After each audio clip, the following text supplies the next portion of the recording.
I've seen some entitled people in my day, but this HOA Karen actually had the balls to call the cops on me for not giving her free gas from my own pump. Picture this level of insanity. I'm minding my own business, filling up my truck when Brenda Ashworth, think every nightmare neighbor rolled into one person, comes marching across my driveway like she's conducting a military inspection. This woman looks me straight in the eye and says, "Fill up my Range Rover, Marcus. As HOA president, I shouldn't have to pay for gas when residents have fuel available." When I said absolutely not, she whips out her phone and calls 911 like I just committed murder. "I need police assistance. This man is being hostile and threatening me." The smell of diesel mixed with pure desperation was thick in the air.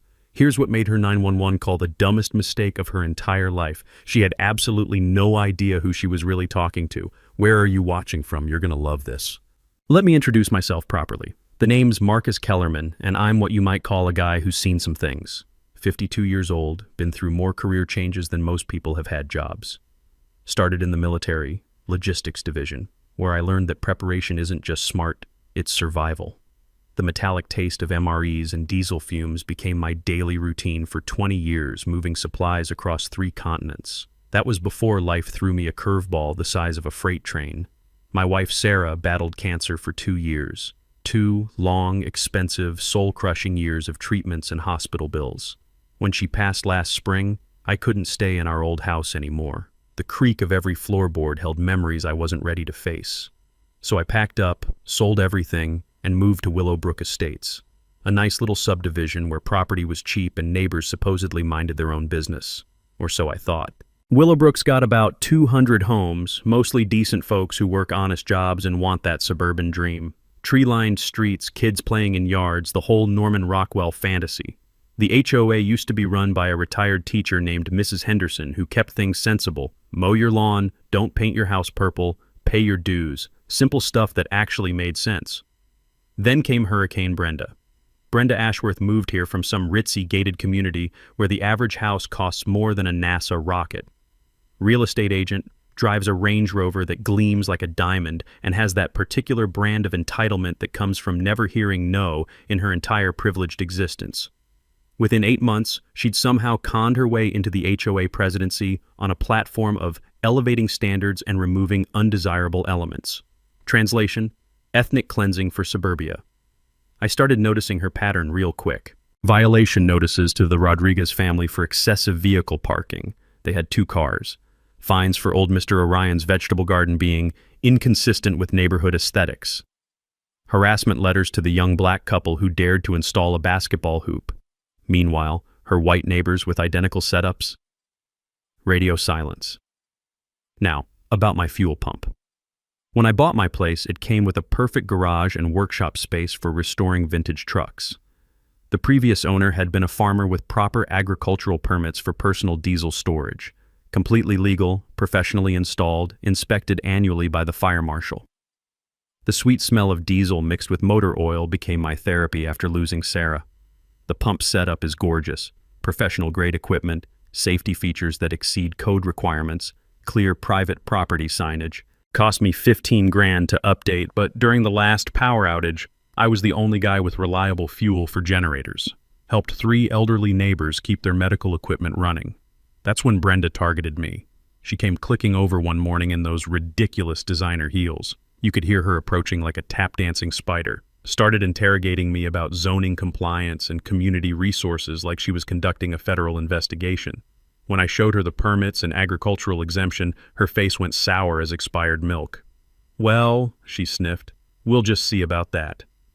Within a week, I got my first violation notice, $500 fine for unauthorized commercial activity. The letter was longer than my military discharge papers, and about as friendly as an IRS audit. Apparently, my fuel pump was creating unfair advantages and attracting undesirable traffic patterns. I spent 3 hours researching HOA covenants, printed documentation proving my pump was completely legal, and hand-delivered my response with a smile. Figured I'd educated her, case closed. That's when I learned something important about entitled people. They don't want to be right, they want to win. And Brenda had apparently decided that this blue-collar veteran with his industrial equipment was going to be her first scalp in the battle for Willowbrook's improved image. The acrid smell of her cheap perfume lingering in my driveway should have been my first warning. This woman was about to make my life very interesting. 3 days after I delivered my legal documentation, Brenda called an emergency HOA board meeting. Emergency. Like my fuel pump was about to explode and level half the county. The community center smelled like stale coffee and broken dreams, that distinctive mix of industrial carpet cleaner and decades of neighborhood drama. 30 confused neighbors sat in squeaky folding chairs under fluorescent lights that buzzed like dying insects. The metallic taste of tension filled the air. Brenda had prepared a PowerPoint presentation about my fuel pump, because apparently that's what passes for crisis management in suburbia these days. "Ladies and gentlemen," she announced, clicking her laser pointer like she was targeting enemy positions, "we have a serious safety hazard that requires immediate action." Up flashed a photo of my fuel pump with dramatic red arrows pointing at it like evidence from CSI.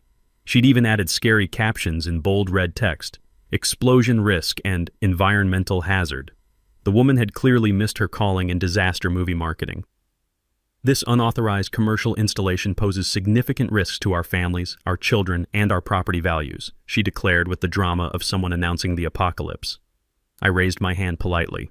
"Ma'am, I provided documentation proving the floor recognizes only board members during formal presentations." She cut me off with a smile that could freeze hell itself.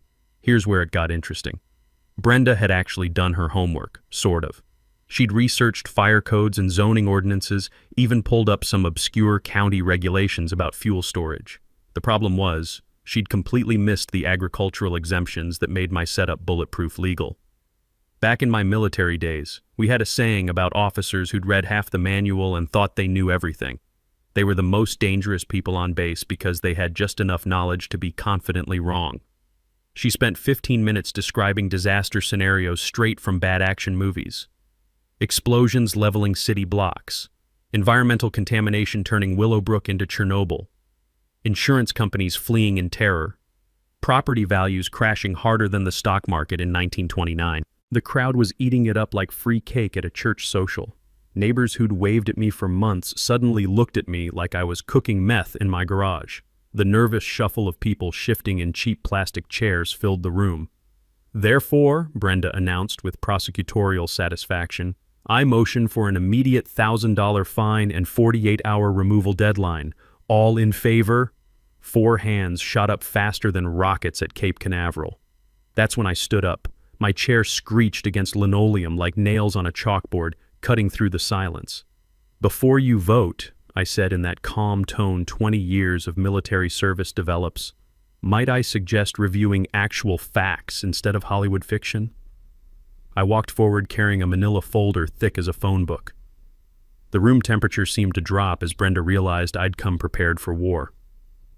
"First," I said, pulling out official documents, "here's last month's Fire Marshal Safety Inspection Report. Passed with flying colors. Marshal Henderson noted my installation exceeds current safety standards by a significant margin." Murmurs rippled through the crowd like waves in a disturbed pond. "Second, here's my agricultural exemption paperwork, properly filed with the county and renewed annually for 3 years, completely legal under state and federal law." The murmurs grew louder as reality penetrated the manufactured panic. "Third, confirmation from my insurance company, full coverage, complete liability protection. They actually reduced my premiums because of the advanced safety features." Then came the mini twist that changed everything. "Oh, and Fire Marshal Henderson, he's sitting right there in the 3rd row. Jim, why don't you tell folks about these safety hazards that have Brenda so concerned?" Fire Marshal Jim Henderson stood up grinning like he'd won the lottery. "Folks, I've inspected hundreds of fuel installations in 30 years. Marcus's setup is textbook perfect. Hell, it's safer than most commercial gas stations if I'm being honest." The room exploded.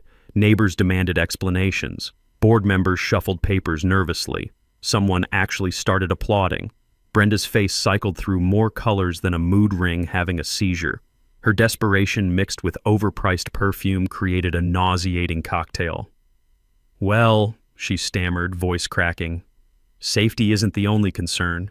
Property values, aesthetics, traffic patterns." "Actually," interrupted Dorothy Martinez, sweet elderly neighbor from 2 streets over, "during last winter's power outage, Marcus kept my husband Harold's oxygen machine running all night. His fuel pump literally saved Harold's life." That opened the floodgates. The single mom who got emergency fuel during the ice storm. The veteran with backup power for medical equipment. The family whose generator prevented basement flooding. Story after story of my dangerous installation actually helping the community. Brenda called for immediate recess. The vote was postponed pending further investigation. As neighbors filed out, several apologized for believing the scare tactics. But I noticed Brenda hunched over her phone, typing with the fury of someone whose plan A just exploded in her face. The sharp clicking of her acrylic nails on the screen sounded like tiny hammers building something unpleasant. Round one was mine, but something told me Brenda Ashworth was just getting started. 2 weeks of blissful silence made me think maybe Brenda had finally gotten the message. Should have known better. You don't back down a woman who considers designer handbags a constitutional right without serious retaliation. I was in my garage Tuesday morning, elbow deep in rebuilding a carburetor for my '73 Chevy, when unfamiliar voices drifted in from my driveway. The sweet smell of motor oil and metal shavings couldn't mask my sudden unease. Through the window, I spotted a guy in a polo shirt and clipboard talking into a radio. Official looking. The kind of official that makes your stomach drop even when you've done nothing wrong. City zoning inspector. I wiped my hands on a shop rag. The rough terry cloth felt like sandpaper against my oil-stained fingers, and headed outside to face whatever fresh hell Brenda had unleashed. Mr. Kellerman? The inspector was maybe 30, earnest face, probably went into government work thinking he'd save the world. I'm Dave Morrison from City Planning. We received a complaint about unauthorized commercial activity at this address. Commercial activity? I kept my voice level, though my brain was racing through Brenda's latest creative fiction. Anonymous tip claimed you're operating an unlicensed fuel station, selling gasoline to residents. He glanced at his notes with the weariness of someone who'd investigated too many neighbor disputes. Complaint alleges multiple vehicles at all hours, environmental violations, possible tax evasion. The accusation was so ridiculous I almost laughed. Instead, I invited him to inspect everything, offered complete documentation, even gave him Marshall Henderson's direct number. The inspection took an hour, every safety protocol verified, every permit confirmed, every environmental standard exceeded by a country mile. Honestly, Mr. Kellerman, Dave said, closing his tablet with obvious relief, this is one of the most properly installed private fuel systems I've ever seen. Whoever filed this complaint either seriously misunderstood what they were seeing or they were lying through their teeth. I didn't say that, but his expression told the whole story. That's when Brenda made her grand entrance, timing worthy of a Broadway diva. She came clicking across the street in those ridiculous heels, waving a folder like it contained nuclear launch codes. The sharp staccato of designer shoes on asphalt announced her approach like a drum roll before disaster. Inspector Morrison? I'm Brenda Ashworth, HOA president. I hope you're taking this serious violation of our community standards appropriately. Dave shifted uncomfortably. Ma'am, I've completed my inspection. There are no violations here. The installation is completely legal and properly permitted under agricultural exemptions. Brenda's confident smile cracked like cheap paint in summer heat. But the environmental concerns? The safety hazards? The obvious commercial sales operation? No evidence of commercial activity whatsoever. No environmental violations detected. Safety standards actually exceed current requirements. Dave's voice carried that patient tone civil servants develop for dealing with difficult citizens. In fact, filing false reports with city offices wastes municipal resources and carries penalties under Code 847.3. Fines up to $5,000 for repeat offenders. I mentally filed that legal nugget away. Apparently making bogus complaints wasn't just annoying, it was expensive when you got caught. Brenda's face cycled through more colors than a sunset over a chemical plant. There must be some mistake. I have extensive documentation of multiple violations. Ma'am, Dave interrupted with diplomatic firmness. I'd be happy to review any legitimate evidence, but what I've observed today doesn't remotely match the filed complaint. After he left, Brenda stood in my driveway for a full minute, apparently processing that her master plan had exploded in her face. The acrid smell of her frustration mixed with overpriced department store perfume created an almost visible cloud of defeat. This isn't over, Marcus, she finally hissed, voice tight as piano wire. There are other ways to handle problem residents who refuse to cooperate. That evening, while researching municipal complaint procedures, always smart to understand the rules when someone's weaponizing them against you, my phone buzzed with a text from Jake, a contractor 3 houses down. Dude, check Nextdoor app. Someone's going nuclear on you. I rarely used social media, but Jake sent screenshots that made my blood pressure spike. Brenda had created an account called Concerned Willowbrook Resident and was conducting a full-scale character assassination. Posts about dangerous fuel storage, declining property values, and residents who ignore community safety. Most neighbors were defending me, sharing stories about emergency fuel during power outages. But several were buying Brenda's narrative, expressing worry about safety and home values. Then I noticed something that changed everything. 3 of the most vocal anti-Marcus accounts were created in the past week, with profile photos that screamed stock image. Someone was manufacturing neighborhood outrage with fake profiles. The mini twist hit like ice water in my veins. Brenda wasn't just targeting me anymore. She was trying to poison the entire community against me through digital manipulation and manufactured consensus. I screenshotted everything, documented the fake accounts, and started building a comprehensive file. If Brenda wanted digital warfare, she'd picked the wrong opponent. 20 years of military logistics teaches you to think several moves ahead and always have contingency plans. The metallic taste of anger mixed with cold anticipation. Brenda was getting desperate, making careless mistakes. And desperate people with secrets tend to reveal more than they ever intended. Time to go on offense. The next morning I was enjoying my first cup of coffee. That perfect moment when the world's quiet except for birds chirping and the distant rumble of early commuters. When an unmarked sedan crept into my driveway like a hearse at a funeral. 2 people climbed out. A woman in a wrinkled business suit and a guy who screamed wannabe private investigator louder than a carnival barker. They didn't knock, didn't introduce themselves. Just started prowling around my property with cameras and measuring tools like they were conducting a crime scene investigation. I stepped onto my porch, coffee mug warming my hands against the morning chill. "Morning, folks. Something I can help you with?" The woman glanced up from her tablet with all the warmth of a tax auditor. "Property assessment.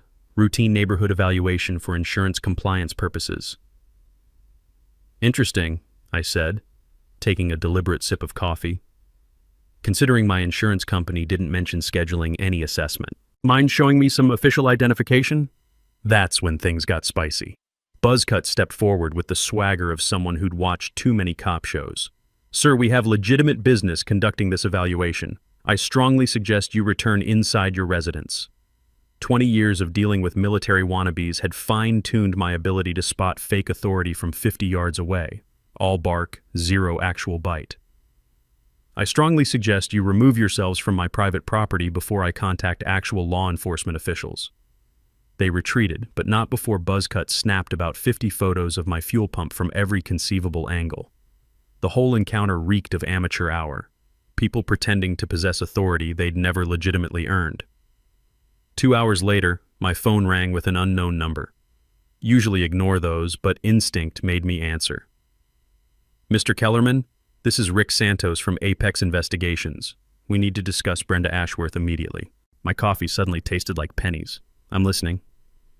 "She hired my firm to investigate you, specifically requested anything illegal, embarrassing, or compromising. Offered a $5,000 bonus for information that could result in your arrest or forced relocation." The sheer audacity took my breath away. "And you're sharing this information because when I conducted your standard background check, I discovered exactly who you are professionally." His voice carried genuine professional respect mixed with obvious embarrassment. "Mr. Kellerman, this woman hired me to dig up dirt on a police chief. Did she honestly think I wouldn't discover that crucial detail?" The mini twist hit like lightning splitting an oak tree. Brenda had been so obsessed with harassing some random blue-collar homeowner that she'd never bothered researching what I actually did for a living. She'd literally hired a private investigator to find criminal dirt on the guy who ran the local police department. "She has no idea about my profession?" I asked, though her cluelessness was becoming crystal clear. "Absolutely none. When I informed her you were law enforcement, she accused me of fabricating excuses and demanded I continue digging. That's when I decided this conversation was necessary." I thanked Rick for his professional integrity and hung up, mind spinning like a turbocharged engine. Brenda had just crossed into territory she didn't even know existed. Hiring investigators to harass law enforcement officers wasn't just monumentally stupid. Depending on interpretation, it could constitute intimidation of a police official, which carries felony-level consequences in most jurisdictions. But the real nuclear bomb dropped that afternoon. I was underneath my truck changing oil when dispatch called with news that made me nearly crack my skull on the undercarriage. "Chief, we've got a unique situation here. Someone filed a formal harassment complaint against you. Intimidation, stalking, abuse of authority." The metallic taste of disbelief mixed with motor oil residue in my mouth. "Who filed this complaint?" "Brenda Ashworth, 425 Maple Street, claims you've been conducting surveillance, making threatening gestures, using your police position to intimidate her family members." I had to laugh despite myself. This woman had just filed a completely fabricated police report against the actual police chief for behavior that existed solely in her overactive imagination. The irony was thick enough to serve at Thanksgiving dinner. "Route it through standard investigative channels," I instructed dispatch. "Assigned to Lieutenant Martinez, I'm recusing myself due to obvious personal involvement." "You certain, Chief? This complaint is transparently bogus." "That's precisely why we handle it by official protocol. Let proper investigation demonstrate it's bogus." Within 2 hours, Lieutenant Maria Martinez sat in my kitchen with digital recording equipment and official paperwork. Sharp, thorough, absolutely no-nonsense officer who'd earned her rank through excellent police work rather than political connections. "This is awkward as hell, Chief," she admitted, the rich aroma of fresh coffee mixing with lingering motor oil scents from my work clothes. "But I'm required to ask, any validity to these stalking or intimidation allegations?" "Maria, I've spoken directly to this woman exactly twice in the past month. Both occasions in public settings, both times with witnesses present, both conversations initiated by her." "Security footage available?" "Every angle documented. Motion sensors, timestamps, complete coverage." I showed her the relevant clips on my phone. "Ironically, she's trespassed on my property more frequently than I've appeared on public streets near her residence." And Maria reviewed the evidence, shaking her head with professional disgust. "Chief, I've investigated some spectacularly stupid false complaints, but filing fabricated charges against your own police chief, that requires Olympic-level stupidity." After Maria completed her investigation and left with a recommendation of unfounded complaint with evidence of harassment pattern, I sat on my porch with a cold beer, watching sunset paint Willowbrook's manicured lawns in golden light. Brenda had just committed the greatest strategic blunder of her entitled life. Time to stop playing defense. That weekend, I did what any reasonable person would do when dealing with escalating HOA harassment. I dove into public records. Call it professional curiosity, call it due diligence. When someone's targeting you this aggressively, you need to understand what you're really dealing with. Willowbrook's HOA financial records are public information, available online for any homeowner who bothers to look. Most people don't. Big mistake. I pulled up the last 8 months of expenses since Brenda took over, and what I found made my coffee taste like battery acid. The glow of my laptop screen felt harsh against my eyes as the numbers painted a picture uglier than I'd imagined. Legal consultation fees, $15,000 paid to Ashworth and Associates Legal Services. Ashworth, as in Brenda's maiden name, as in her brother-in-law's law firm that handles her personal real estate litigation. Landscaping contract, $8,200 to Premier Grounds Management, owned by Brenda's nephew Derek, a 22-year-old kid whose previous experience was mowing his mom's lawn twice a summer. Security consultation, $6,500 to Residential Safety Solutions, run by Brenda's cousin Mike, whose most recent job was hawking cell phone cases at the mall. Emergency roof repairs, $12,400 to Quality Construction Solutions, Brenda's other brother-in-law's outfit, despite the community center roof being installed just 3 years ago. The pattern was crystal clear, and it made my stomach turn. Every major HOA contract approved since Brenda's election had gone to her relatives, with prices inflated like balloons at a kid's birthday party. Total estimated theft, $47,000 in 8 months of systematic family enrichment. But here's what transformed this from sleazy to criminal. None of these family connections were disclosed to the board. Every vote was presented as competitive bidding with qualified contractors. Every approval came with Brenda's passionate speeches about fiscal responsibility and protecting homeowner investments. The bitter taste of anger filled my mouth as I realized what this really meant. During my military career, I'd seen this exact scam in government procurement, officials steering contracts to family while hiding relationships. It earned people federal prison sentences under laws designed to protect public money. In civilian life, it's called conflict of interest concealment. And when you're handling other people's money in a fiduciary capacity, it becomes felony embezzlement. My hands trembled as I printed the evidence, thinking about who was really getting robbed here. Elderly Mrs. Orion, living on Social Security, dutifully paying HOA fees while Brenda's family got rich. Young military families stretching budgets to afford Willowbrook, unknowingly funding criminal conspiracy. Single mothers working 2 jobs, trusting their HOA president to spend their money responsibly. This wasn't about my fuel pump anymore. Brenda had been systematically stealing from the most vulnerable people in our community while harassing anyone who might threaten her operation. The legal framework was bulletproof. HOA board members have fiduciary duty identical to corporate executives managing shareholder money. Concealing conflicts while approving inflated family contracts constitutes embezzlement, fraud, and breach of fiduciary duty. In our state, that's a Class C felony, with potential federal wire fraud charges if payments crossed state lines electronically. I couldn't investigate this myself due to personal involvement, but I could damn sure deliver it to people who could. The district attorney's office runs a white-collar crime unit that eats this kind of systematic fraud for breakfast. The beautiful irony was almost overwhelming. While Brenda had been filing false police reports and hiring investigators to harass me, I'd discovered she was running a family embezzlement scheme that could land her in federal prison for up to 20 years. Every threatening letter, every bogus violation, every attempt to force me out suddenly made perfect sense. Brenda wasn't just power hungry, she was protecting a criminal enterprise. My fuel pump had never been the real issue. I was just the inconvenient neighbor who might look too closely at where the money was going. The sweet scent of justice filled my nostrils as I organized evidence into a prosecutable case file. Tomorrow morning, I'd be making a very educational phone call to the DA's office. Brenda Ashworth was about to learn what happens when you pick fights with people who understand white-collar crime investigations. Monday morning, I called District Attorney Sarah Orion's office, not as Police Chief Kellerman, as Marcus Kellerman, concerned citizen reporting potential financial crimes.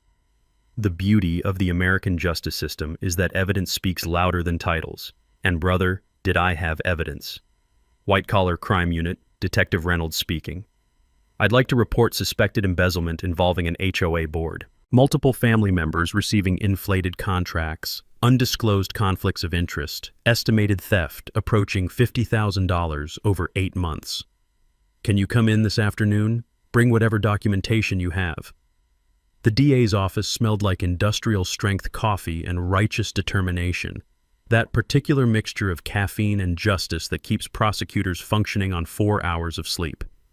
Detective Jim Reynolds was exactly what you'd want investigating financial crimes. Razor-sharp eyes, CPA background, and the patience to follow money trails through corporate labyrinths that would make a minotaur dizzy. I spread my evidence across his conference table like a general planning D-Day. Bank records, contract approvals, family business registrations, board meeting minutes where Brenda had cheerfully voted on her own relatives' proposals without mentioning tiny details like blood relationships. Holy shit, Reynolds muttered, scanning the documents with growing amazement. She's not even attempting to hide it. Look, 3 contracts approved in 1 meeting, all to family businesses, all at luxury pricing. Gets better, I said, pulling out my research on comparable services. That landscaping contract? I got quotes from actual professionals. Should have cost $4,000 maximum. Her nephew charged $8 and delivered work that looks like he used a weed whacker blindfolded. Reynolds leaned back, his leather chair creaking like an old ship. Mr. Kellerman, this is textbook embezzlement, fiduciary duty violations, conspiracy, potential federal wire fraud charges if electronic transfers crossed state lines. Here's something I'd learned during 20 years of military logistics. Complex operations succeed through methodical coordination and strategic patience. Reynolds explained the prosecution timeline: forensic accounting reviews, witness interviews, coordination with state HOA oversight boards. The key insight that every homeowner should understand: rushing financial crime cases gives defense attorneys procedural holes to exploit, but building them systematically creates convictions that stick permanently. Timeline for solid charges? I asked. 6 to 8 weeks minimum. We need cooperation from affected homeowners, documented proof that family relationships weren't disclosed, clear evidence of intent to defraud. He studied my background information carefully. You're not involved in HOA leadership yourself? I grinned. Just a homeowner with a fuel pump that apparently threatens Western civilization. Perfect. Clean witness, no conflicts of interest. You'd testify? Absolutely. But building a criminal case was only half the strategy. That evening, I convened a war council at Mel's Diner, neutral territory where even Brenda's surveillance network couldn't reach. The rich aroma of bacon grease and brewing rebellion filled the air as 6 neighbors gathered around a corner booth. Marcus called this meeting, Dorothy Martinez announced, stirring sugar into coffee strong enough to resurrect the dead. Claims he has crucial information about our HOA finances. I prepared a civilian-friendly presentation. No legal jargon, just clear facts that ordinary folks could understand and get righteously angry about. Contract amounts, hidden family connections, the systematic pattern of steering community business to relatives while concealing relationships from voting board members. So you're telling us, interrupted Bob Orion, a retired electrician whose wife had been harassed over garden gnomes, this witch has been stealing our money to fund her family's business empire? That's exactly what I'm saying. 47,000 documented so far, probably more we haven't discovered yet. The table erupted like a volcano. Questions, outrage, demands for immediate vigilante justice. I let them vent their fury, then pulled out my strategic ace. Here's our battle plan. The DA's building an airtight criminal case, but that takes time. Meanwhile, we organize a special HOA meeting demanding complete financial audit and vote of no confidence. Are we legally allowed to do that? Asked Janet Williams, a young mother who'd been fined for her children's sidewalk chalk masterpieces. Dorothy whipped out a dog-eared copy of HOA bylaws like she was drawing a pistol. Article 7, Section 3. Any 10 homeowners can petition for special meetings. Simple majority can remove board members for documented cause. I'd spent countless hours studying those bylaws, searching for procedural weapons we could deploy. Brenda might understand real estate law, but HOA governance procedures weren't her specialty. We had multiple legal avenues for her removal if executed correctly. Timing is absolutely crucial, I emphasized. Special meeting gets scheduled immediately after criminal charges are filed. Maximum impact, guaranteed media coverage, overwhelming community pressure. What about retaliation? Bob asked nervously. She's been pretty vicious to anyone who crosses her path. That question opened the door for my trump card revelation. Folks, I should probably mention something important. I'm Police Chief Marcus Kellerman. Brenda's been filing false reports and hiring investigators to harass me for months, completely unaware of who she was really targeting. The silence stretched like taffy before Dorothy burst into delighted laughter. You mean this entitled princess has been trying to intimidate our police chief? Sweet Jesus, that woman is dumber than a box of broken hammers. The metallic taste of impending victory filled my mouth as we coordinated witness statements, organized documentation, and planned our community uprising. Each neighbor contributed stories of Brenda's harassment, evidence of discriminatory enforcement, proof that her community improvement crusade was really elaborate cover for systematic financial crimes. By closing time at Mel's Diner, we had assembled enough ammunition to end Brenda's criminal empire permanently. While we were building our case, Brenda was apparently building her own version of Armageddon. Wednesday morning brought her most desperate gambit yet. An emergency HOA board meeting with exactly 24 hours notice, designed to ram through her final solution before anyone could organize opposition. The agenda was a masterpiece of bureaucratic terrorism. Emergency safety resolution, immediate removal of hazardous fuel storage, and imposition of community safety deposit. Translation: pay us $10,000 or we'll have your fuel pump destroyed by force. I arrived at the community center to find chaos. Brenda had stacked the deck with every ally, favor seeker, and scared neighbor she could intimidate into attendance. The smell of fear and cheap perfume hung in the air like fog over a swamp. Ladies and gentlemen, Brenda announced with the authority of someone who'd clearly lost her mind, we're facing an imminent safety crisis that requires immediate action. She'd brought props this time, a briefcase full of what she claimed were federal safety reports, proving my fuel pump violated 17 different regulations. Expert testimony from her brother-in-law's environmental consultant. Even a PowerPoint presentation with dramatic photos of industrial accidents that had nothing to do with properly installed residential fuel storage.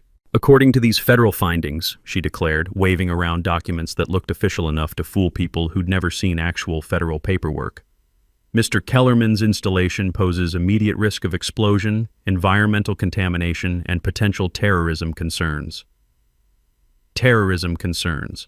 The woman had actually played the terrorism card over a legal fuel pump in suburban Ohio. The audacity was breathtaking even by Brenda's standards. Therefore, I motion that we impose an immediate $10,000 safety compliance deposit, with full fuel system removal required within 48 hours. Failure to comply will result in legal action and forced removal at owner's expense. Bob Orion raised his hand tentatively. Brenda, didn't the fire marshal already approve this installation? Fire marshals aren't qualified to assess federal terrorism protocols, she snapped back with the confidence of someone making things up as she went along. This requires specialized expertise that local officials simply don't possess. That's when I realized the mini twist that changed everything. Brenda wasn't just trying to force me out anymore. She was trying to create a legal precedent for emergency assessments without board approval. $10,000 from me today, then safety deposits from anyone else who crossed her. She was essentially creating a slush fund for unlimited extortion. I stood up slowly, letting the squeaky chair announce my presence. Before this vote proceeds, I'd like to request copies of these federal reports for independent verification. Brenda's smile faltered like cheap paint peeling. The documents contain sensitive security information that can't be shared with unauthorized persons. Unauthorized persons? I'm a homeowner. This is my money you're voting to confiscate. The board has reviewed the materials thoroughly. That's sufficient for procedural requirements. Here's something every homeowner should know. When someone claims documents are too sensitive to share with people affected by their contents, those documents either don't exist or contain information that contradicts the claims being made. It's the oldest scam in bureaucratic history. Actually, I said, pulling out my phone, I'd like to call the Federal Environmental Protection Agency to verify these protocols. Should just take a minute. The color drained from Brenda's face like water from a broken sink. That's not necessary. The board has already verified. EPA Emergency Hotline, this is Agent Morrison, came the voice through my speakerphone. I'd called ahead and arranged this little demonstration with a friend from my federal law enforcement contacts. Agent Morrison, this is Marcus Kellerman in Willowbrook, Ohio. We're dealing with an HOA claiming federal terrorism protocols require immediate removal of a legally installed residential fuel pump. Could you verify if EPA has any such requirements? Sir, the EPA has no protocols requiring removal of properly permitted residential fuel storage. Terrorism assessments are handled by Homeland Security, and they don't regulate private fuel pumps unless they exceed commercial quantities. The room erupted. Neighbors who'd been scared into supporting Brenda's motion suddenly realized they'd been fed premium-grade bullshit. Board members started demanding to see the federal reports that apparently didn't exist. Furthermore, Agent Morrison continued helpfully, anyone claiming to possess federal terrorism documents without proper security clearance could be violating national security laws. Brenda looked like she was about to faint. The briefcase full of fake federal reports suddenly seemed very heavy in her hands. We need to postpone this vote pending further review, she stammered, gathering her props like a stage magician whose tricks had been exposed. Actually, called out Dorothy Martinez from the back, I motion that we postpone all votes pending a complete financial audit of HOA expenditures, specifically the landscaping contracts, legal fees, and consulting payments approved since January. The motion carried unanimously. Even Brenda's allies weren't stupid enough to oppose financial transparency when the alternative was being associated with fake federal documents. As the meeting dissolved into chaos, I noticed Brenda huddled with her phone again, typing frantically. The metallic clicking of her nails sounded like a telegraph operator sending desperate messages to the Titanic. She'd just committed her biggest mistake yet, attempting to defraud the entire HOA using fabricated federal documents. That wasn't just embezzlement anymore. It was mail fraud, wire fraud, and potentially federal terrorism statute violations. The taste of complete victory was getting stronger by the hour. Thursday morning brought the sweet smell of desperation wafting across the street.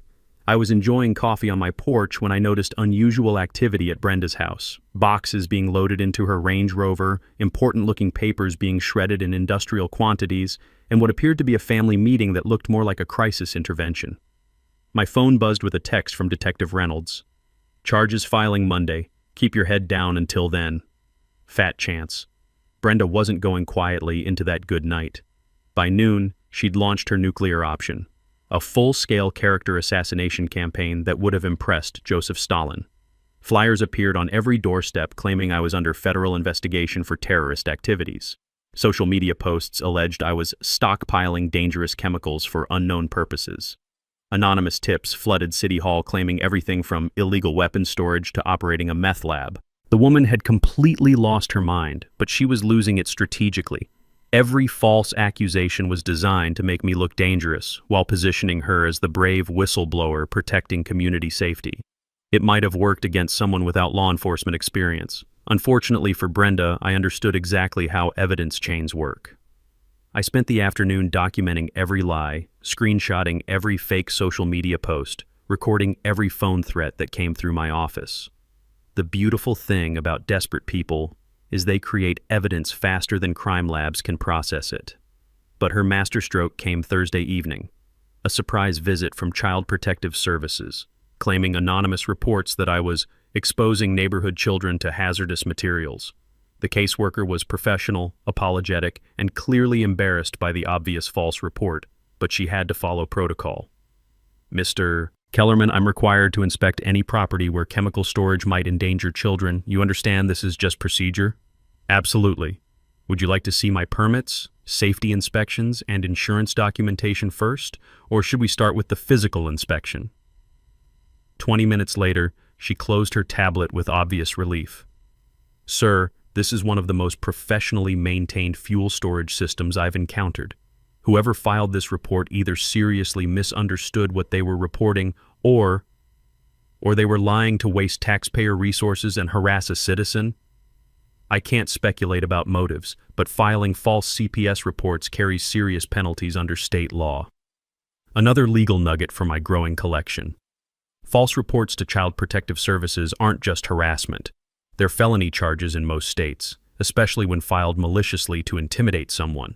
Brenda was racking up criminal charges faster than a Vegas slot machine. But the real mini twist came Friday morning when Detective Reynolds called with news that made my coffee taste like liquid gold.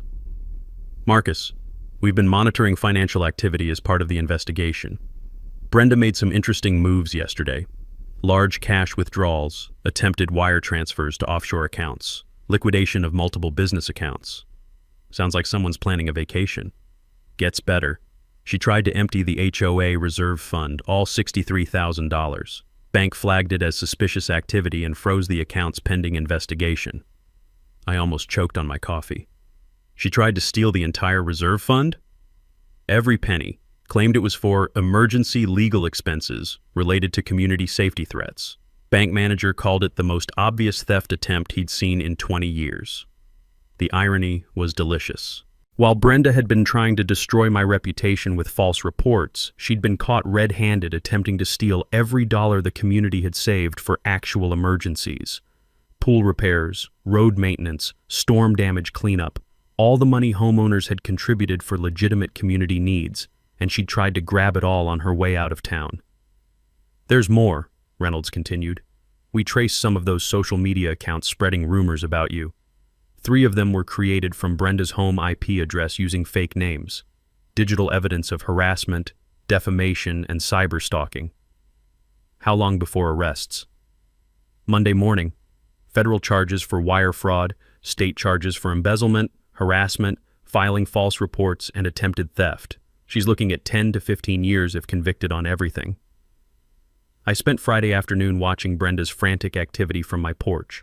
More boxes, more shredding, more desperate phone calls.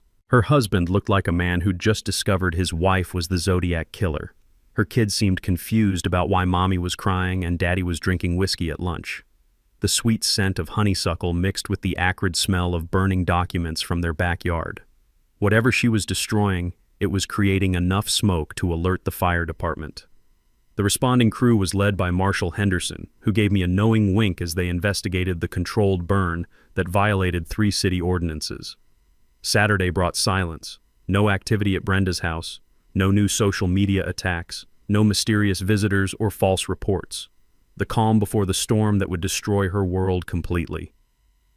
Sunday evening, I sat on my porch with a beer, watching kids play in the street while parents chatted over fence lines.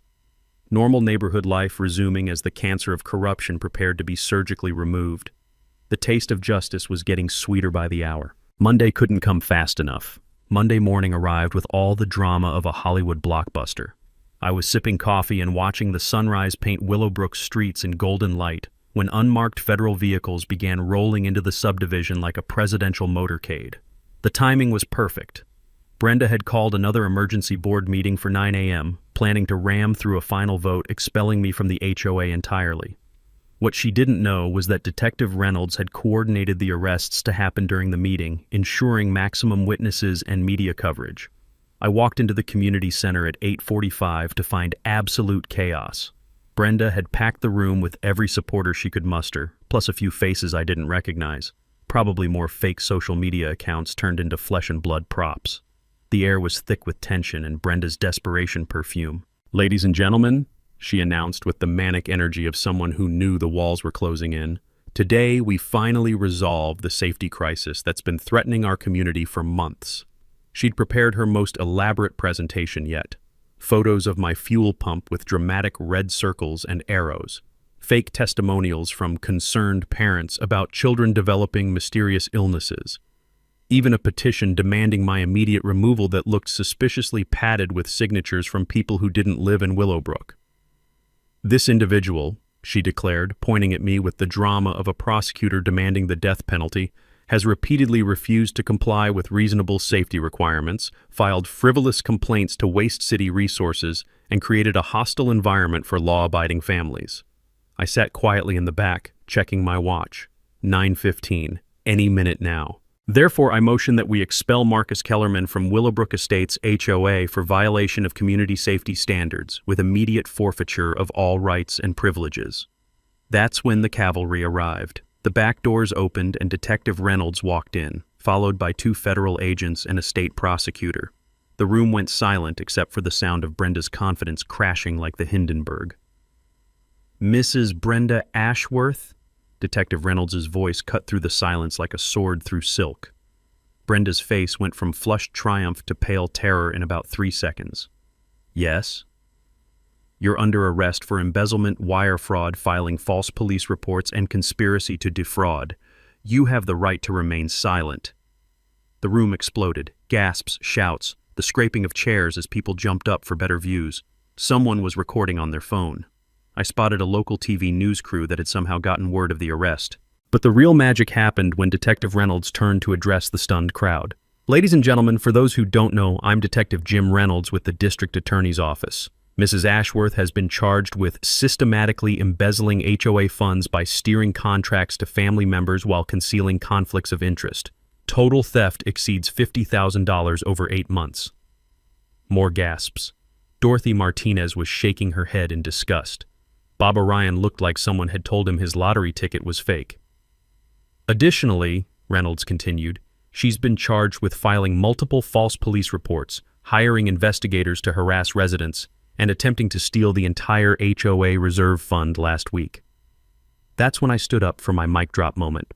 "Brenda," I said, my voice carrying clearly through the stunned silence, "you've been demanding I remove my fuel pump for months, filing false reports, hiring investigators, claiming I'm some kind of terrorist threat." I paused, letting the tension build like a symphonic crescendo. "Too bad you never bothered to find out that I'm Police Chief Marcus Kellerman and you've just been arrested for exactly the kind of crimes I've spent 20 years putting people in prison for." The silence lasted exactly 2 heartbeats before the room erupted like Mount Vesuvius. Neighbors demanding explanations, board members claiming they had no idea about the financial crimes. Someone actually started applauding. Brenda's face cycled through more emotions than a theater major's final exam. Shock, rage, disbelief, terror, and finally the cold realization that her world had just ended completely. You're, she stammered, handcuffs clicking into place with the finality of a tomb closing. "The police chief you've been filing false reports against for 3 months? Yeah. Surprise." As federal agents led her away, the local TV crew caught every moment. The footage would be on evening news within hours. HOA president arrested for embezzlement had been harassing police chief. The remaining board members called for an immediate vote dissolving all of Brenda's motions and scheduling emergency elections. The vote was unanimous. Dorothy Martinez stood up with a grin that could power the eastern seaboard. I nominate Marcus Kellerman for emergency HOA president until proper elections can be held. I respectfully decline, I said, raising my coffee cup in salute. I've got a police department to run and a fuel pump to maintain, but I'll help however I can to clean up this mess. The taste of complete victory mixed with excellent community center coffee as neighbors surrounded me with apologies, thanks, and requests for advice on emergency preparedness. Justice had been served with a side of poetic irony. 6 months later, Willowbrook Estates had transformed from a community terrorized by petty tyranny into something that actually resembled the neighborhood we'd all hoped to live in when we moved here. Brenda Ashworth pled guilty to federal embezzlement charges and received 18 months in federal prison, plus 3 years probation and full restitution of the $67,000 she'd stolen. Her real estate license was permanently revoked, and her family's business empire collapsed faster than a house of cards in a hurricane. The judge specifically noted that her pattern of harassment against a law enforcement officer demonstrated callous disregard for both the law and basic human decency. The money was returned to the HOA within 60 days, and we put it to work immediately.